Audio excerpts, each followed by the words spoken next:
everyone and Assalamu alaikum. This is Shagufta Yasmin and you are watching my channel.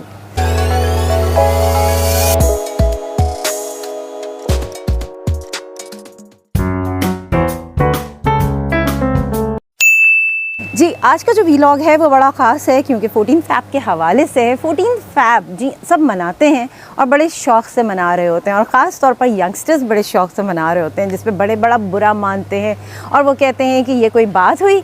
14 फरवरी आप लोग ऐसे मनाते हैं जैसे ये कोई हमारा त्यौहार है। बिल्कुल ये मानने वाली बात है कि ये हमारा त्यौहार नहीं है, लेकिन क्या करें, कहते हैं एंटरटेनमेंट के लिए कोई ना कोई चीज़ तो चाहिए।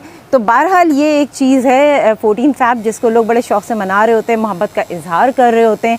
लेकिन सवाल ये पैदा होता है कि भाई ये जो 14 फैब मनाया जाता है और मोहब्बत का इजहार किया जाता है, क्या आप लोग समझते हैं कि ये ज़रूरी है, बहुत ज़्यादा कंपल्सरी है, इसके बगैर कुछ नहीं हो सकता? ऐसा नहीं है, इसके बगैर भी रहा जा सकता है। और इससे पहले भी लोग रहते थे, इससे पहले भी लोग जो हैं वो मोहब्बत का इजहार करते थे, लेकिन उसके लिए 14 फैब की ज़रूरत नहीं होती थी। और अगर मैं किसी से अभी ये पूछ लूँ कि आप क्या समझते हैं व्हाट इज़ लव, तो जवाब में ये आएगा बस मुझे अच्छी लगती है या मुझे अच्छा लगता है। लेकिन आप लोग ये एक्सप्लेन नहीं कर सकेंगे कि मोहब्बत क्या है।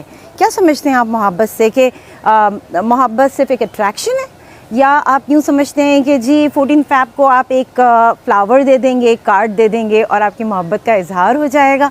बिल्कुल ऐसा भी है कि लोग ये करते हैं ताकि वो अपनी मोहब्बत का इजहार कर सकें। लेकिन मैं बिल्कुल इस बात को भी आगे लेके चलूँगी कि इसके और क्या तरीक़े होते हैं। साथ साथ यहाँ पर यह भी वाज़ेह करना बहुत ज़रूरी है कि लोग कहते हैं कि हम तो मोहब्बत का इजहार कर रहे हैं, अपनी मदर को दे रहे हैं, अपने बहन भाई को दे रहे हैं, तो ये बिल्कुल गलत कॉन्सेप्ट है 14 फैब के हवाले से। क्योंकि 14 फैब जो है वो मोहब्बत करने वालों का दिन है और वो मोहब्बत करने वाले जो आपस में कभी मिले ही नहीं। और कहते भी हैं कि जी सच्ची मोहब्बत वही होती है जिसमें मिलाप नहीं हो पाता। अब पता नहीं ये बात कहाँ तक सही है, कहाँ तक सही नहीं है। तो बड़ों से मैं कहूँगी जस्ट चिल, परेशान ना हो, ये एक एंटरटेनमेंट है। और आजकल जो है वो लोग बड़ा इन चीज़ों के पीछे जो है क्रेज़ी हुए हुए हैं और वो समझते हैं कि भाई चलो ठीक है, एक आउटिंग हो जाएगी, हम डिनर पे चले जाएंगे, गिफ्ट्स मिलेंगे। तो आपके चीखने चिल्लाने से या आपकी नाराज़ होने से ये चीज़ें तो कम नहीं होंगी। जिसको करना होता है वो करता है भाई। और ठीक है, अगर एंटरटेनमेंट के लिए कर रहे हैं तो करें, but don't take it seriously, क्योंकि ये तमाम चीज़ें इतनी सीरियस नहीं होती। असल ज़िंदगी का पता चलता है जब आप शादीशुदा ज़िंदगी में कदम रखते हैं। वहाँ पर जब आप कदम रखते हैं तो आपको पता चलता है कि असल लाइफ क्या है, रिस्पॉन्सिबिलिटीज़ क्या हैं। ये जो चीज़ें होती हैं, जिस तरह से हम कहते हैं कि जी मोहब्बत है, तो मोहब्बत है, मोहब्बत किस चीज़ से है? आउटलुक से है। अगर आउटलुक से है तो फिर ये मान लीजिए कि ये बड़ी टेम्प्रेरी होगी। और अगर आप ये कहते हैं कि जी मुझे उसकी आंखें अच्छी लगती हैं, तो ये भी बड़ा एक अजीब सा फेक सा कमेंट है कि जी आंखें अच्छी लगती हैं, तो अगर आंखों पे चश्मा लग गया तो क्या वो चीज़ अच्छी नहीं लगेगी उसके बाद आपको? तो ये सवालात कुछ ऐसे हैं जो आप अपने आप से पूछते हैं और पूछना चाहिए कि मुझे इसमें क्या अच्छा लगता है। ऐसा क्या होता है जो हम एक आदमी के साथ पूरी ज़िंदगी गुजारना चाहते हैं, या हम कहते हैं जी he is a right person या she is a right person, तो हम इससे जो है वो हमें शादी करनी चाहिए और हमें ज़िंदगी भर साथ निभाना है। ऐसे बहुत से कपल हैं, बहुत से एग्जांपल्स हैं जो आप देख सकते हैं कि हमारी सराउंडिंग में हैं। सेलिब्रिटीज़ बहुत सारी हैं, बड़ी लव मैरिज हुई थी और धूम धड़क्के के साथ हुई थी, बड़े जोश व खरोश के साथ हुई थी और उसका एंड रिज़ल्ट जो है वो डिवोर्स पे आके ख़त्म हो गया। तो ऐसा क्या हो जाता है कि ये मोहब्बत क़ायम नहीं रह पाती और ये मोहब्बत एंड हो जाती है? तो आज जो है वो इसी हवाले से मैं बात करूँगी कि मोहब्बत क़ायम क्यों नहीं रह पाती। मोहब्बत इनफैक्ट क़ायम इसलिए नहीं रह पाती कि जब आप बॉयफ्रेंड और गर्लफ्रेंड होते हैं, या आप समझ लें कि जी आपकी फैंटेसी वाली ज़िंदगी चल रही होती है ना, तो हर चीज़ आपको बड़ी अच्छी लगती है, निखरी निखरी सी लगती है, हर चीज़ में अट्रैक्शन होती है, उसकी हर बात अच्छी लग रही होती है, चाहे वो गलत भी हो तो आप उसके साथ खड़े हो जाते हैं। लेकिन जब आप एक प्रैक्टिकल लाइफ में आते हैं और आपको ये लगता है कि नहीं नहीं ये तो गलत है, तो फिर आप बोल पड़ते हैं, और जब आप बोल पड़ते हैं तो झगड़ा हो जाता है। और झगड़ा इसलिए होता है कि लोग कहते हैं कि भाई आप पहले तो ऐसे ना थे, तो आप बदल गई हैं या आप बदल गए हैं। ये बहुत सारे ऐसे रीज़न्स होते हैं जिसकी वजह से आपकी जो एक कहना चाहिए मोहब्बत वो ब्रेक होना शुरू होती है। छोटी छोटी बातों पर अगर मोहब्बत आपकी ब्रेक हो रही है, रिलेशनशिप आपका ब्रेक हो रहा है, तो इट मीन्स कि कहीं ना कहीं कमज़ोरी ज़रूर मौजूद है। तो उस कमज़ोरी को जो है ना वो हटाना पड़ता है। और साथ में जब हम ये कहते हैं कि जी मोहब्बत ब्लाइंड होती है, बिल्कुल ब्लाइंड होती है, ऐसा नहीं होता कि वो अंधी नहीं होती, अंधी होती है तभी तो आपको हर चीज़ जो है वो अच्छी लग रही होती है।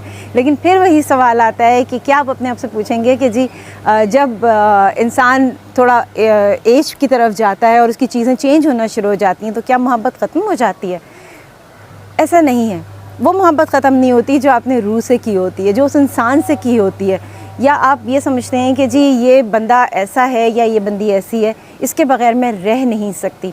वैसे आपस की बात है, रह तो सभी जाते हैं, रहना पड़ता है, लेकिन ये एक हमारे अंदर एक थॉट होता है, हमारे अंदर की एक फीलिंग्स होती हैं। हम कहते हैं नहीं इसके बग़ैर तो मैं नहीं रह सकती, मुझे तो अपनी लाइफ बड़ी इनकम्प्लीट लगती है। हाँ, कोई एक आदमी होता है ऐसा जिसके खोने का डर हमें होता है, उसको हम कहते हैं मोहब्बत। मोहब्बत में होता ही है कि बहुत सी कहना चाहिए लव स्टोरीज़ ऐसी हैं जिसमें बहुत लोग सोच भी नहीं सकते थे कि इनका ब्रेकअप हो जाएगा, उनका ब्रेकअप हो जाता है। तो बहरहाल हर तरह के लोग मौजूद हैं, हर तरह की फीलिंग्स मौजूद हैं।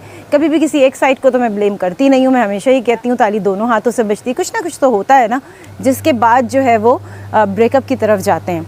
और दूसरी चीज़ ये है कि रिलेशनशिप आपकी बड़ी इम्पोर्टेंस रखती है। ठीक है, आप 14 फ़ैब को इज़हार करना चाहते हैं, बिल्कुल कीजिए, लेकिन ये जो इज़हार है ना ये रहना चाहिए, लाइफ में रहना चाहिए। और ख़ास तौर पर वो लोग जिनकी शादियां हो गई हैं वो ये कहते हैं कि जी अब तो शादी हो गई तो अब इतना करने की क्या ज़रूरत है, गिफ्ट देने की क्या ज़रूरत है। मैं यहाँ पर हमेशा ये कहती हूँ कि इससे आपकी जो लव स्टोरी होती है वो रिन्यू होती है, तो इसको रिन्यू करना बहुत ज़रूरी है। जी, जब हम किसी को कहते हैं आई लव यू तो वो आई लव यू जो होता है वो एक मतलब रखता है, लेकिन हमारे यहाँ बड़ी ईज़िली कह देते हैं कि जी आई लव यू, उसका मतलब समझे बग़ैर। बहुत से लोग ऐसे होते हैं जो इस चीज़ को बड़ा सीरियसली ले लेते हैं और उसके बाद उनका ये होता है कि नहीं जी ये तो मुझसे बहुत मोहब्बत करता है या करती है, और उसके बाद रिज़ल्ट्स आपको उस तरह से नहीं मिलते। एक्सपेक्टेशंस जो होती हैं ना वो हमें मार देती हैं, और अक्सर व बेशतर रिलेशनशिप में ये होता है कि आपकी एक्सपेक्टेशन होती है, और मैं हमेशा कहती हूँ वो रिलेशनशिप बड़ी ख़राब हो जाती है जिसमें एक्सपेक्टेशंस जो हैं वो हद से ज़्यादा बढ़ जाती है। मोहब्बत करनी चाहिए लेकिन ऐसे नहीं कि सामने वाले के लिए घुटन हो जाए। और एक शेर मुझे अभी याद आ रहा है कि जी निकल ही आती है कोई ना कोई गुंजाइश, किसी का प्यार कभी आखिरी नहीं होता। बस जो है ना वो फीलिंग्स हैं, एक स्ट्रॉन्ग फीलिंग है कि आप किसी के लिए क्या सोचते हैं।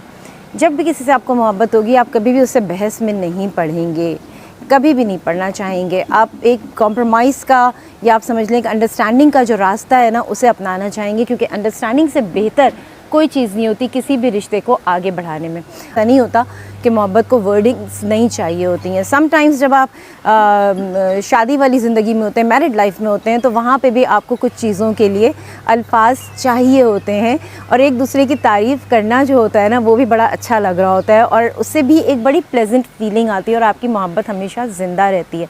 तो भाई अपनी मोहब्बत को ज़िंदा रखिए, कहना चाहिए इसको रिन्यू करते रहा करें, क्योंकि जब तक आप इसको रिन्यू करेंगे आपकी लाइफ बड़ी अच्छी होगी। और जिस दिन आपने इस मोहब्बत वाले वर्ड को अपनी ज़िंदगी से निकाल दिया उस दिन ज़िंदगी जो है ना वो एक बोझ की तरह लगेगी। चलिए जी, आज बस यहीं तक। शगुफ्ता यास्मीन को दीजिए इजाज़त। वीडियो अच्छी लगी तो लाइक ज़रूर कीजिएगा और चैनल पर नए हैं तो सब्सक्राइब ज़रूर कीजिएगा। Thank you so much for watching my video. Take care, अल्लाह हाफिज़ एंड कीप सपोर्टिंग मी।